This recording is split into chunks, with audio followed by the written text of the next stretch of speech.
Welcome to another episode of the Speak Your Truth podcast.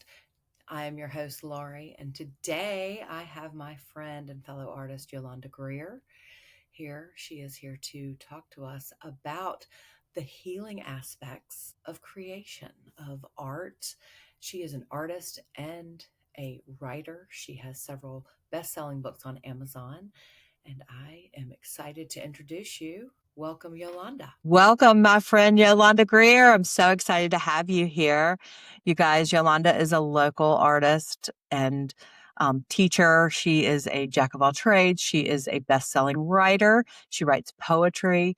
And I am so grateful to have you here today, Yolanda. Welcome. Thank you. And I'm so happy to be here, Laurie. Thank you. Been looking forward to this. I have too. So just to give a little background, I met Yolanda through Women in Motion, and I always like to plug these things because Women in Motion has been such a wonderful connector for me to meet other women who, like you, have come through some personal journey healing. And what I loved most, what attracted me to you, Yolanda, was that healing and that you were an artist. So I will tell you, it's like I wanted to be your friend right off the bat, right? um, so we're going to talk today a little bit about Yolanda's art and talk about the healing aspects of art. And Yolanda and I were just chatting prior to hitting the record button to talk about how a lot of women don't realize you have some healing to do, that you're carrying around other people's baggage and you're carrying around baggage that doesn't belong to you anymore because of your growth. Yolanda, for your art and your work that you do as a healer, how has art contributed to your own healing journey? Interesting enough, I think I actually started the art and it started healing before I realized that's exactly what was happening. So it's contributed in a way that it has allowed me space to just be and space to breathe, space in to be creative and to be expressive. And that's the word I want to lead with, even when we're talking about women who don't know that they need to be in a place of healing, is that we either need to give ourselves permission or you and I as healers provide permission to other women to either start the journey, continue the journey, acknowledge that there needs to be a journey. So in that way, helping myself as well as helping others has contributed greatly to just a space to be. Yes, we are here to hold space for others. As we have learned, I I know from my own experience that I would meet people that would hold space for me, and at the time you don't realize it, but you're just trying to open up a safe space, a trusting space Yes. for people to be able to start that journey or to even acknowledge, like you said, give yourself permission. It's crazy. I find it interesting because for me, my journey has jumped and jumped and jumped. I want to know if you kind of feel the same way, but do you think this healing journey ever ends, so to speak? I mean, like, do you think you can go out and say, I'm healed? Yeah, get the t-shirt, I'm here. I love that question because I think people we struggle with that, because if you are and there's nothing else to do, then what?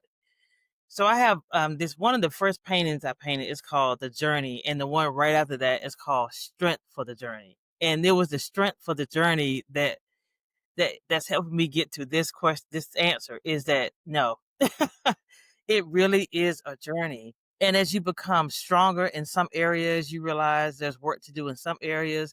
Things come up that you may not have even remembered.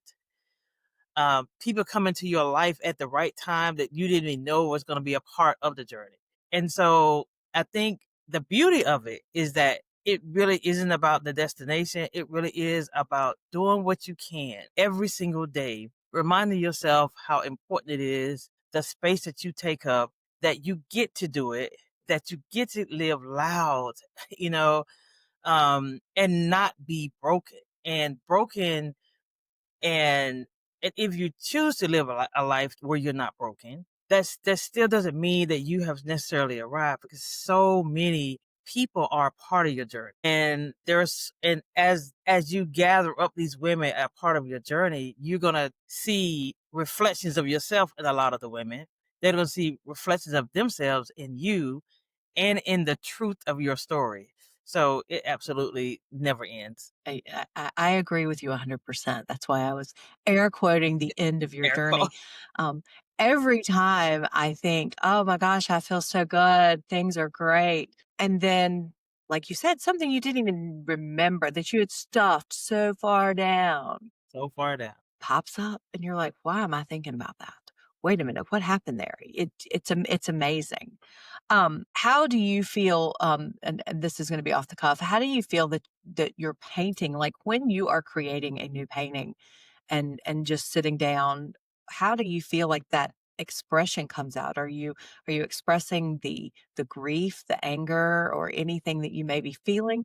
Or do you just let the color take you where you go, right? So I would go with kind of let the color take me where. Most of the time, it's a more liberating experience when I paint like that. And there are times when I come to the canvas and I may be frustrated about something. There are times when I come and I'm just over the top exhilarated about something, but I don't I don't think I go purposely to the canvas to create art like that. It just kind of evolves. It evolves. And which is why I don't necessarily name them until well after they're complete. Sometimes a name will come to me as I'm painting, and I'm intrigued by that. I've kind of like noted because I promise you, after several layers, it's probably going to be something else, right? But I hold on to that name like maybe that's going to be a poem, you know. Right. But yeah, I love the creative process that I've been blessed with because it's not necessarily unpredictable, but it does come with a lot of surprises. And sometimes I find like certain strokes that are repetitive just help me hold on to a thought. Like maybe something drops in my spirit about an experience. And instead of running from the thought, I have this stroke, and you'll see a lot of my painting, it kind of looks like this. And I just stay there for a moment because it just lets me slow my heart rate down and just be in the moment. And it's also very healing for me. And it reminds me of skipping. And in my mind, skipping is hands down the most innocent activity a little girl can experience joy in. That's what it reminds me of, this little girl skipping and that the innocence of that. So sometimes I'm very aware that I'm doing it. And sometimes it's just a moment of reflection. Like, what am I feeling when I'm feeling like I just need to do this other painting? And I just stop fighting it. If it just goes in, it's going in. And I'm like, oh, we good now, and now I can move on. As soon as you said that, it took me back to my grandparents' house. They lived over by the hospital, and their house isn't there anymore. But and there were these streets that wound around behind the hospital back in the '70s, and I remember skipping along those sidewalks. That's exactly when you just started and said it reminded you of skipping. I was like, oh my gosh, this is like a connection to our inner child Yes, about the exactly. healing. So you did that just in your words with me. So it's amazing what the paintings come out with. But that I love that. It's like when you are connecting and you're just healing a little bit more of that child that still needs nurturing, right? That's so cool. I really like that. I love it when I have those feelings like that with my artists because I'm like, Wonderful. oh, look at you. You're connecting me with something I hadn't thought about in a while, right? One of those memories popped right up. Look, we're doing some healing right here live in this podcast, right? But Wonderful. I really love that connection. That's really cool. Londa, currently you have a show at the J.H. Adams Inn going on right now through the end of November called Dear Healing Sister: Conversations in the Heart and Soul. All of these works at this show. Tell me a little bit about some of those works. Um, so the Dear Healing Sisters are really my love letters to sisters all over who are healing. And again, it's just permission to have the conversation so that we know healing of all sorts begins with awareness. And if you're constantly, sometimes we just stay so busy purposefully so that we never land there. I am absolutely convinced that if we provide the opportunity space where people feel safe and they can just start the journey, then I think all of our lives will be better. Our workplaces will be better. Our homes will be better. The kids we raise will be better. Women who we touch. I really, really believe that because I've experienced that. So some of the titles of the uh, works of art also create conversation. So when people look and they may say, I'm drawn by the work, but I'm here because of the words, or it could be reversed. And a lot of times they want to know what I was thinking or what I was feeling. I get to tell you where to look, and you get to tell me what you saw when you looked. And so I love that. I really do. One of the paintings was a picture of a little girl. But once I finished curating the art that was going to be in that particular show, it didn't feel complete. And the very, very last painting that I did was of a little girl. And so the night of the opening, two people came to me and like, I don't even know what it is about that painting that's drawing me to that little girl. And I'm screaming inside, like, yes, I know, I know, I know. It's that little girl that's in all of us. And I don't say that, but they that was actually so like just like that. I think I had just laid it down. And I thought I was intrigued by that because of course my favorites are like, oh wait a minute, did you see this one? That's like, yeah, this little girl is what's calling me. And I mean I, I'm still intrigued by that. I'm also happy about that because that says to me that we are probably more in touch than we think we are, and that's a great starting place is without judgment, just allowing whatever that means to just come surface. It's not going to harm you. I think a lot of times we think if we let those stories come up, like what's going to happen to my life? What am I going to feel? And the thing that I feel, am I going to be able to handle that? And if it lets you know it's ready to come up, then it's ready to be healed. Absolutely, absolutely. It goes back to, my old coach, she'd always say, "God's not gonna give you anything you can't handle." So when it comes back up, it's not gonna be as traumatic for you as it was at the time because it's ready. Yes. You're ready. Yes. Right? And I love that. And that picture, it's sold, but it's still hanging, right? So I encourage every woman to go see this picture because if it stirs something in you, there is something about you needing to give your inner child some love. Yeah. Um, and I think that's where the art comes in, and especially the playful art, where we're not sitting down trying to paint a perfect picture of a sailboat or Right. a seashell or whatever our subject matter is, but it's about just sitting down with yourself to just see what comes out. Hey. Yeah, Like, I love that. That is so cool. So J.H. Adams in until the end of November. We've got time. It's only the beginning of October, and we've got plenty of time to go and see those things. Um, and it's funny because my next question was going to be, what do you want people to experience when they see your art? And you just answered all of that. You want them to feel that connection, right? yes, absolutely. So you also have another show going on right now, Artists Who Teach.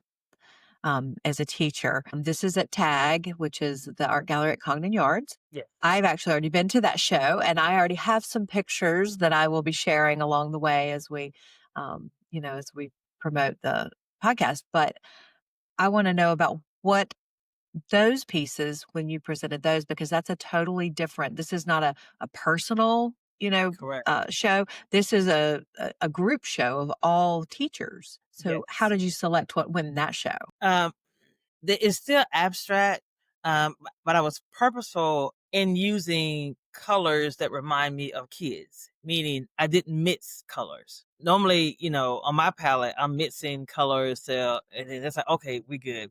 But I wanted to just do straight out of the tube because I am a teacher. Though I teach them how to mix colors, I teach third grade from third grade to high school. So that's a lot of switching on, off, throughout the day. That And is. Oh my gosh. um, with that being said, I also incorporate art journaling in my teaching because there's a place for it. if I can show my students how to get to a place of calm using their own creativity without really showing them how to get to a place of calm, you know what I mean? Because I'm teaching art, then everyone is blessed by that.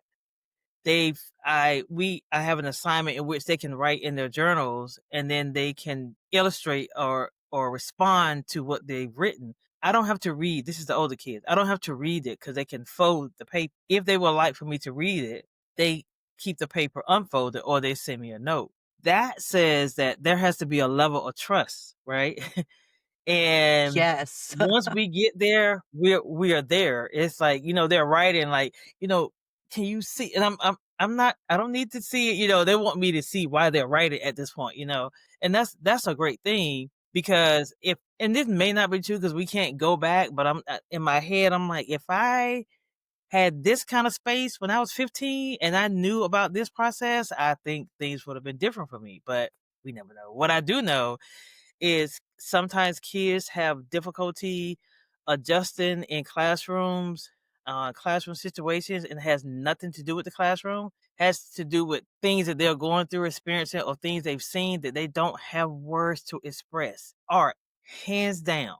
And I always say, because I'm a teacher, I honor and I love our process of teaching kids. Those things is going to help them make a living. And I am convinced that me teaching art and all the other teachers who are teaching art is going to help save their lives. I say this all the time. And that's why I think it's just as important as any other core classes that they're taking, because this is going to save their lives. It's going to give you a space to communicate, to say how you feel about a thing. And it doesn't even have to be visual arts. It just needs to be the arts. And in my classes, so that I don't have a space where I'm intimidating, I don't start high level. We absolutely going to squeeze paint out of the tube, and then we're just going to paint. And that's important because once they get from sketching to painting, they don't want to mess up their art. So they can sketch all day, but it's something about if I add paint to this, it's going to mess it up. So we're just going to we start with abstract because that's what I do. And it just removes that barrier. But it also, when I combine that with words and images for them, it just creates a whole new world. And it's just absolutely a blessing when they feel like I got this and I no longer have to share, but I'm going to continue with that. And I've done the same thing with teachers that I've worked with, where I've challenged a couple of them to do a 30-day challenge with me just because I care about you. I don't even know why this came in my spirit to choose you, but if you will allow me to show you this, and they've done it for 30 days, that's 2 years ago, and they're still doing it without me. So, yeah. Great challenge. I kind of like that. I mean, Mhm. I think that's um, a wonderful opportunity to step into, maybe just dipping your toe into the healing pool to Yes. see what comes out. Right. Especially if you've not gone down that path. I say this all the time. I'm always shocked at the amount of people that are not reading self-help books and doing any kind of personal healings. I know we all have it, especially as women. Right. We've been stepped on a lot. We've had lewd things said to us. You don't think anything of it if you just brush it off, but that little girl inside of you is like, "Ew, ew, Yes. that's gross. Mhm. Why is this happening to me? Why is somebody Yeah. saying this to me Exactly. or doing this to me?" I mean, there's many things, but um that part of that healing. I love that 30-day challenge. I used to do 30-day doodle a days, but I never did the journal part of that. And so that has intrigued me, this art journaling. So I will pick your brain about that another time, just so we can maybe we could start a group, a small group that might want to be interested in doing that. That would be a lot of fun. Um, so I'm really excited about that. The other thing that I wanted to touch on is your poetry, because and I didn't have that on my notes, but when you mentioned that art journaling, I'm like, oh my gosh, you just brought that full circle for me. So it makes more sense about your poetry. Just to talk about your poetry for me, because I have a tendency to want to say, do you write first and then paint about it all the time, or do you only write about it and then you paint about something else that you think of? Tell me a little bit about that. All right. So, poetry, I think I probably been writing certainly since elementary school. And it was a way to, when I would write in my diary, I wouldn't write about the person because I just felt like somebody's gonna find my diary and they're gonna read about themselves. You know what I'm saying? Yes. And Yes. so I learned to write about how I felt about the experience. And if you can figure out yourself in that story that I used to write, then you shouldn't have read it anyway. I just had, this is in elementary. So I would just write about um the emotion that I felt about a thing. Now, at this point, I'm not combining the art and the writing. My mother would have us sit at her feet basically, and she would draw girls and ladies and things like that, and then teach us how to draw basically like what she was drawing. And it was just like the it was the greatest time. We didn't always have a lot of paper, extra paper. We would buy like little small packs of paper at the beginning of the week, divide it between four, and we would go to school. So we didn't have extra paper to draw on. So when we ran out of paper, the first blank page in like books, we would draw on that. We would divide it and just everybody would, because we just had this insatiable desire to make marks, all four of us. And I remember in high school, I took my poetry and my art and I put it on construction paper and I made my first gallery in my room. I was just intrigued, but it made sense to me, the stories, but I still didn't have it on the same paper. It just like, this is kind of cool. But I remember my 10th grade English teacher had an assignment for us and I could not write about it. It was supposed to be something about something personal in your life. And I couldn't write about it because I kept crying. And I'm thinking I'm going to get an F because I cannot do it. And so I went to her and I asked her other ways if I can create this. She's like, nope, this is the assignment. But that night I went home and I did it, but I wrote a 3-page poem. First time I had ever done that. It just flowed. And I knew we had to read it. So it was time for me to read it. I'm so afraid that I'm going to get embarrassed because this is not the assignment. The assignment is an essay. It's not poem. But I read it anyway. She was sitting in the back of the class and I saw the emotion well up on her face. And I didn't know, it was like, is she angry? Is she going? And she let me read the whole thing and she was stopping herself. I could see it from being that emotional with my words. And I was just 15. And then she called me to the back. She reprimanded me saying, that wasn't the assignment. And then she showed me 100. That was my grade. I was like, I'm not going to do it again, but thank you so much, and I realized I'm serious in that moment, like, oh my goodness. I'm okay. I'm giving myself permission to write like this because it feels raw, it feels real, and I'm okay. So I started writing like that in my journals, so that when I wrote my first book and I was chronicling my life basically, I realized I've already written the first part. I don't have to. I'm going to take the poems that I wrote when I was 15. I'm not going to correct them or edit them. And I'm going to start the book off like that. And because God doesn't waste anything, my pastors always tell me that He doesn't waste anything. And I'm like, they already exist. And they could tell their own story and we're going to include them in my current life. But it's been a journey in that it took me a while to give myself permission to even share those words because I'm a survivor of molestation, trauma, and abuse. And so my poems and my art reflect that journey to forgiveness and then healing.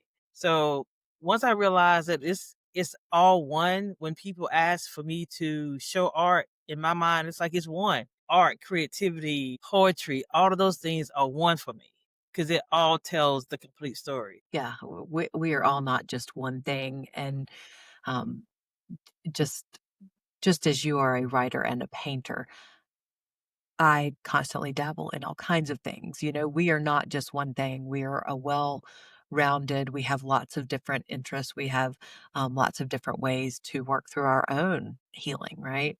Um, I just love this. Yolanda, this has been so awesome. I'm so drawn to you as an artistic healer, truly. Um, and I feel like you're like, look, you're starting to stalk me. You need to slow down. But I'm just, I just am so fascinated. It is just when you were telling the story just now about reading your 3-page poetry, I could feel my emotion come up in my own throat. I mean, and I'm like, she's not even reading me the poem, and I'm getting emotional about it. Oh, It's that willingness to share, and it's just like what you said, it was God putting that on your heart, that this is how you're going to do this assignment, because not only will you touch someone else, which you did in your teacher, but you will also heal from it. There were so many other things that I could just feel coming in from that. I just love it. But I am so glad that you were willing to come on my podcast this week. I really yes, same. appreciate it. So I just want to recap for everybody. H. Adams Inn on North Main, you've got until the end of November. The Art Gallery at Congdon Yard, you've got to the end of October to go check out both of those shows. What else do you have coming up? Do you have anything in the works? Do you want to I share with us? have art stock. Oh, yes. Yes, the art stock is October 2nd. Um, we will be having a gallery opening at the Center for Visual Arts in Greensboro. That would be the opening. And then the artists after that was split up into spaces where the art will be shown over the weekend. And if the vendor says it's okay, it would go throughout the month. For me, I will be at Chandler's coffee shop in Greensboro. So for the month of October. Making a note So so I can be sure the to gallery include the opening for address. everyone is going to be at the Center for Visual Arts, and then we would then that Saturday and Sunday, and then the rest of the month, my art would be at Chandler. They would be hosting me, and then for the artists who have their own studio, they would be in their own studio. So that's pretty exciting. It's I a think that's very exciting. I just recently heard of our art stock. So I'm looking forward to trying to get over to Greensboro for the opening. I think that will be a lot of fun. I'm glad to know that you're in it. I know 2 other artists in it. So I'm sure I know more, but I just haven't seen who all is going to be in there. I have been running in these art circles for a long time, but I put that to the side while I became a yogi and a Reiki master. So I was on a different healing journey for a while, but I veered back onto my path. So yes. Yolanda, I am so excited for all that you have going on, Thank and you. thank you so much for being with me today. Absolutely, it's been great. And I hope you'll come back sometime soon. Maybe next year we'll do another one, see what you got going on. Absolutely, absolutely. Already excited. Fabulous. Well, I can't wait. Well, thank you so much for being here. You're welcome. Thank you for joining us today on the Speak Your Truth podcast. We are so grateful that our local artists are so willing to come on and share their truth and share their stories with you. Art isn't just about picking up a paintbrush and painting a pretty picture. It is about digging deep within ourselves. Being an artist means that you're sharing a part of your soul with other people on paper, on canvas, on pottery, on whatever it is we're creating.